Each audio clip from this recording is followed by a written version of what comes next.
quatro primeiros programas de autocontrole, PEC 1, PEC 2, PEC 3, PEC 4. O Departamento de Inspeção de Produtos de Origem Animal, o DIPOA, inseriu os programas de autocontrole como requisito básico para garantir a inocuidade dos produtos. PEC 1 vai falar sobre a manutenção das instalações e equipamentos industriais. PEC 2 vai falar sobre os vestiários e barreiras sanitárias. PEC 3 sobre iluminação e PEC 4 sobre ventilação. A indústria deve dispor desse programa para manter toda a indústria em perfeito funcionamento, preservando a estrutura, acabamento e a funcionalidade conforme projetado, construído e instalado de acordo com a aprovação do projeto da Inspeção Federal. Tudo isso com o propósito de garantir o processamento dos produtos em conformidade com o programado. E o programa e o CIF devem estar preparados para identificar, quando preciso, as situações emergenciais que exigem ações imediatas relacionando causa e efeito. Nós pontuamos os principais pontos que devem ser verificados pela inspeção oficial, tanto nas instalações quanto nos equipamentos. Primeiro eu vou falar no caso das instalações.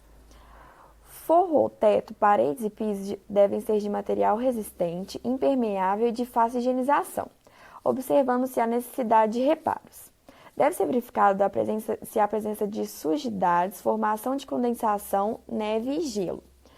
E portas, janelas e todas as demais entradas para o espaço externo, incluindo o escoamento de água, devem estar vedados, pois estes podem ser prejuízo às condições higiênico-sanitárias da produção, se não estiverem de maneira correta. Seções que manipulem, processem ou estoquem produtos comestíveis deverão ser isoladas das salas e compartimentos que manipulem, processem ou estoquem produtos não comestíveis.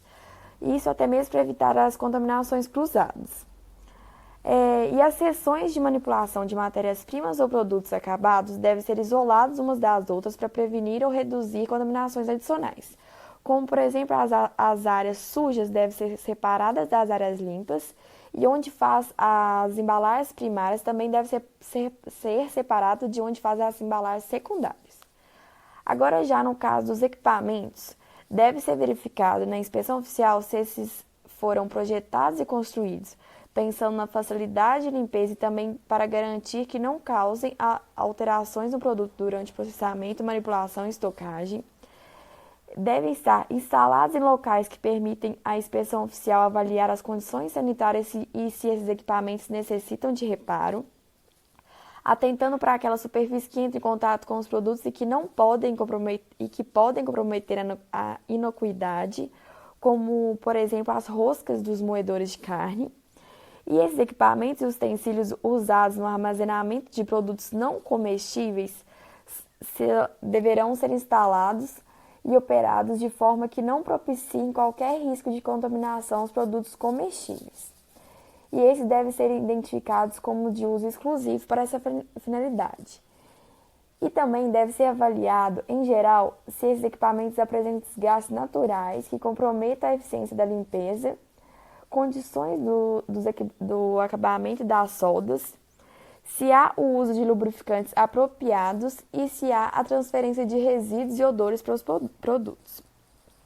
E essa inspeção oficial ocorre com uma certa frequência determinada. No caso da verificação no local das instalações e equipamentos que não entram em contato com os produtos, ela é realizada quinzenalmente. Já a inspeção e verificação daqueles que entram em contato direto com os alimentos, ela é realizada diariamente. E quanto à verificação documental, que é a revisão do cronograma da manutenção das instalações e equipamentos, essa deverá ser realizada quinzenalmente. Quem fala agora é Rafaela Gomes. A gente vai dar início à PAC 2, que fala sobre vestiários sanitários e barreiras sanitárias. Os vestiários e sanitários eles devem ser instalados separadamente das demais instalações, fazendo com que o funcionário saia da indústria para poder utilizar essas instalações. E que o vestiário e o sanitário tem que ser próximo à indústria, mas não dentro da própria indústria. O tamanho das instalações devem dispor de número e dimensão e equipamentos suficientes para atender todos os funcionários. Quando você for fazer o planejamento da sua indústria, você deve se ater para o tamanho do vestiário sanitário, para que ele possa atender a todos os funcionários, sendo que ninguém seja prejudicado. O vestiário deve possuir divisórias contendo chuveiros com água quente, armários para guarda-roupa e troca de uniforme. Quando o funcionário ele chega dentro da empresa, ele tem que tirar a roupa que ele veio da rua, que veio de sua própria casa, para poder utilizar a roupa que vai ser utilizada dentro da indústria. Essa troca de roupa ela tem que ser feita para poder evitar contaminação e também é bem importante que o funcionário tome um banho para poder tirar o máximo de sujidade que ele pode estar carregando para dentro da indústria. Cada funcionário tem direito a um armário. É importante que as roupas sejam guardadas separadamente dos sapatos. Cada funcionário deve ter um armário individual de sua responsabilidade, onde será guardada as roupas que ele veio de casa e é importante também que essas roupas sejam guardadas separadas dos sapatos, tanto a roupa que ele vai entrar para a indústria, tanto a roupa que ele veio de casa, para poder evitar a contaminação. Os uniformes devem ser lavados no próprio estabelecimento ou em lavanderias particulares, sendo de responsabilidade da empresa. Todo uniforme utilizado dentro da indústria, da empresa, ele é de responsabilidade da empresa. A empresa tem que lavar corretamente conforme o que foi descrito, o que foi exigido. E se pode ser feito dentro da empresa, na própria lavanderia, ou em empresas terceirizadas, lavanderias terceirizadas, onde devem conter um contrato e a forma com que essas roupas são lavadas dentro da indústria para poder estar adequado ao que foi exigido. É importante ressaltar que a manutenção e funcionamento eficiente das condições higiênicas dos sanitários é condição básica para a preservação da sanidade dos produtos. Então, a sanidade dos produtos com a higiene do funcionário está diretamente ligada, pois se o funcionário tem uma má higiene, vai acarretar em levar sujidades para dentro do produto, causando uma contaminação. Então, é muito importante que isso seja frisado sempre com os funcionários. Deve-se lavar as mãos e antebraços sempre que esses locais foram utilizados. Então, sempre que os vestiários sanitários foram utilizados, o funcionário deve lavar a mão e os cotovelos, os antebraços, corretamente. O vestiário, que é destinado à área restrita, como o setor de carne cozida e congelada, exige condições especiais de segurança para evitar contaminação.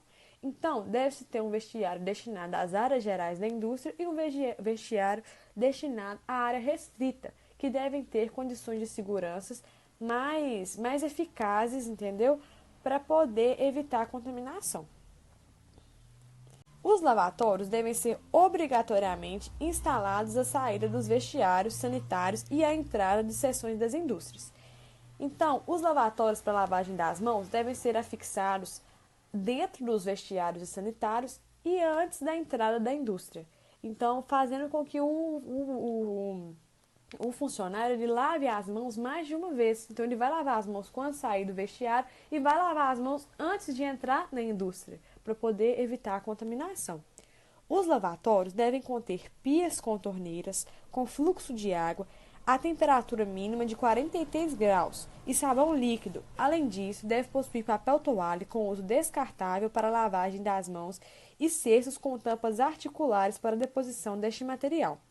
É importante, gente, que tenha água, sabão e papel toalha descartável. Porque não adianta o funcionário lavar a mão bem lavada, fazer o procedimento bem feito, sendo que na hora que ele vai secar as mãos, ele vai secar numa toalha que é compartilhada com todos os funcionários, podendo haver a contaminação. E é muito importante também esses cestos para deposição desse papel toalha descartável sejam com tampas articuladas, para que o funcionário não tenha que encostar no cesto, podendo ocorrer a recontaminação das mãos. As barreiras sanitárias, filtros ou bloqueios sanitários devem estar presentes estrategicamente à entrada das seções da indústria e devem possuir pias, torneira e lava-botas. Pessoal, é muito importante que ocorra a barreira sanitária na entrada das indústrias para evitar a contaminação, pois mesmo que o funcionário lave as mãos dentro do vestiário, lave as mãos dentro do refeitório, lave as mãos no escritório e vá entrar dentro da indústria, é importante que ele faça todo esse procedimento novamente, fazendo a lavagem das mãos, evitando contaminação.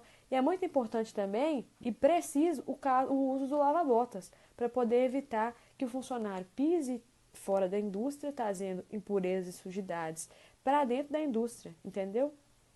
E essa é a minha apresentação.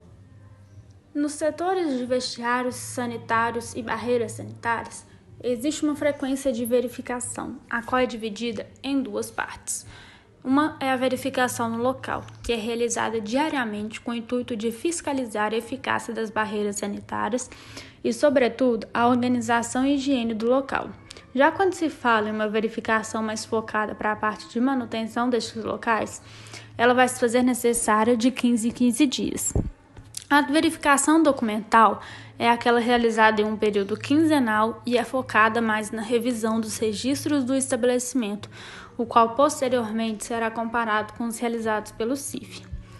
Já quando se fala de iluminação, que é um quesito muito importante e o qual se faz necessário e de boa qualidade quando houver a verificação do local, ou seja, das condições sanitárias do mesmo. Nas áreas de processamento, manipulação, armazenamento, inspeção de matéria-prima e de produtos, e também nos setores sanitários, como os vestiários, a área de limpeza dos equipamentos, entre outros, essa iluminação deve ser de alta intensidade. Ela também deve ser capaz de permitir ao fiscal a observação de eventuais contaminações presentes nos produtos. As lâmpadas utilizadas pelo estabelecimento não devem apresentar distorções de cores e sombreamento nos produtos, sendo necessário até mesmo quando se tem disponibilidade de luz natural, e deve dispor de proteção em suas luminárias para a segurança dos produtos manipulados naquele setor. Nas unidades de refrigeração e estocagem de alimentos e em outras salas no período de limpeza, deve apresentar uma iluminação de no mínimo 110 lux, quando medida em uma distância de 75 centímetros acima do piso. Já nas unidades de manipulação e nos corrais para realização do exame antemortem, deve apresentar uma iluminação de no mínimo 220 lux. Nos pontos de inspeção oficial e nas unidades onde se fazem necessária ter extrema segurança, como nas salas de manipulação de facas, moedores e serras, já devem apresentar uma iluminação de no mínimo 540 lux. Olá, meu nome é Guilherme e eu vou falar sobre a inspeção e verificação da iluminação, na PEC 3.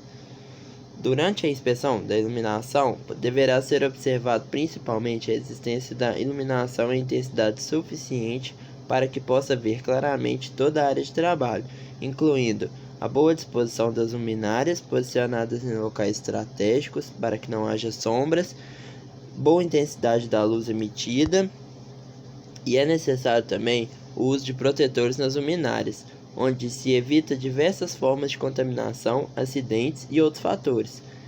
As instalações elétricas deverão ser embutidas, não é permitido fiações soltas. A higienização das luminárias internas devem ser feitas de acordo com a PEC 8 e as demais da parte externa, quando necessárias.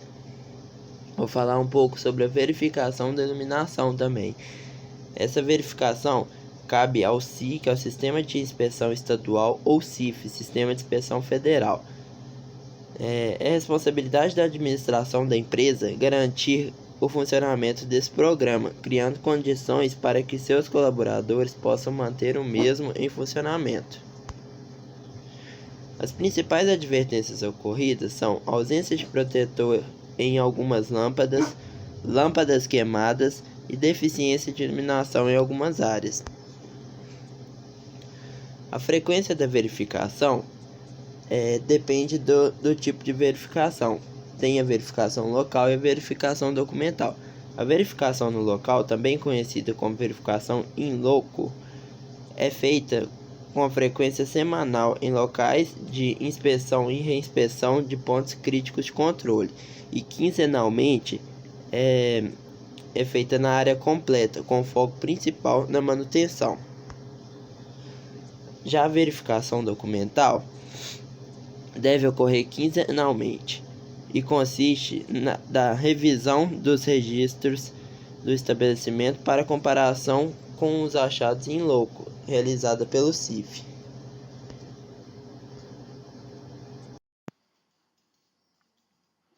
A PAC 4 é a PAC que fala a respeito da ventilação. A adequada ventilação é fundamental para o controle de odores, vapores e da condensação, visando prevenir a alteração dos produtos e surgimento de condições sanitárias inadequadas do ambiente. A ventilação deve ser monitorada no dia a dia da indústria e verificada por fiscais federais e agropecuários, médicos veterinários e agentes de inspeção. Algumas formas de condensação são esperadas e podem ser controladas pelo estabelecimento, outras, porém, são inaceitáveis. Algumas formas de condensação são esperadas desde que não provoquem alteração de produtos ou criação de condições sanitárias inadequadas ao ambiente. Deve-se ter dispositivos instalados para que a circulação das carcaças do abate para as câmaras de resfriamento não propiciem a ocorrência de condensação. A temperatura deve ser controlada, as aberturas devem ser vedadas e atentar para o correto procedimento de descarregamento das câmaras. Nas situações em que as condensações devem ser controladas pelo estabelecimento, como em certas operações que essa condensação já é esperada, o estabelecimento, além de assegurar que não altere o produto ou crie condições sanitárias inadequadas, deve documentar essas ações. O controle dessas condensações é feito através da limpeza e sanitização das superfícies que se formam. Em algumas situações, a condensação não afeta a segurança do produto, condições sanitárias ou inspeção. Se a equipe responsável pelo programa de inspeção identifica essa situação, é desnecessária qualquer ação. Por exemplo, temos a forma de condensação de uma face interna da tampa do recipiente de aço inoxidável, ou uma embalagem que entra em contato com a condensação resultante da operação de congelamento. E temos situações em que a condensação deve ser controlada pelo estabelecimento. Essas podemos citar, por exemplo, os lados internos e externos de chutes de aço inoxidável, forros de locais onde são mantidos cozinhadores e forro da área onde estão instalados tanques de resfriamento de frangos. E lado externo de tanque de aço inoxidável usado em resfriamento com gelo. As condensações podem provocar alterações de produtos, criando condições sanitárias inadequadas e interferindo na inspeção.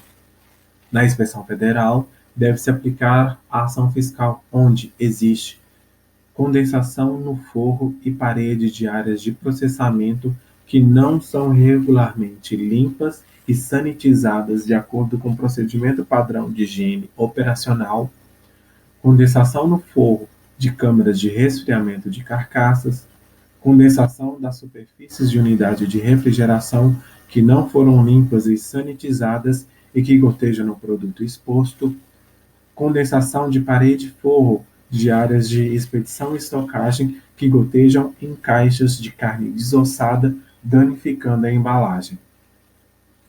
A fim de verificar a validade da não conformidade, a inspeção federal deve responder essas questões. A ventilação é adequada ao controle de odores indesejáveis e vapores que podem alterar os produtos, ou mascarar odores de deterioração ou de alguma outra forma alterar os produtos? A ventilação é adequada ao controle da condensação? O acompanhamento das áreas de condensação no local deve ser realizado diariamente. Então, diariamente, alguém tem que fazer esse acompanhamento. E a frequência quinzenal é com ênfase na manutenção do equipamento. Já a verificação documental deve ser realizada quinzenalmente e consiste na revisão dos registros do estabelecimento para comprovação dos achados da verificação in loco, que foram realizadas diariamente e quinzenalmente, realizadas pelo Sistema de Inspeção Federal.